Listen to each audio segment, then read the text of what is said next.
Hawak na ng pulisya ang lalaki nagmaneho ng truck na umararo sa ilang sasakyan sa Katipunan Avenue flyover sa Quezon City nitong Huwebes. Paliwanag ng truck driver, hindi niya intensyong tumakas. Natakot daw siya na baka kuyugin siya ng mga tao kaya umuwi muna siya sa kanilang bahay para magpasamang sumuko sa mga otoridad. Doon na rin siya naabutan ng mga pulis. Sabi ng driver na wala ng preno ang truck, sinubukan pa raw niya itong igilid para makaiwas sa ibang sasakyan pero tinamaan na niya ang isang utility van.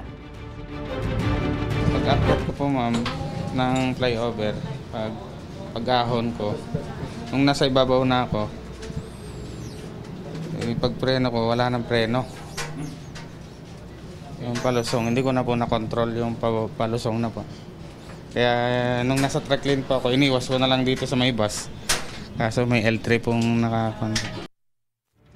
Dahil sa karambola, may 4 na nasawi at nasa 30 sugatan. Isinailalim sa drug test ang driver na posibleng maharap sa reklamong multiple damage to properties at multiple physical injuries. Naglabas naman ng show cause order ang Department of Transportation laban sa driver pati sa may-ari ng truck para imbestigahan kung may pananagutan din siya sa insidente.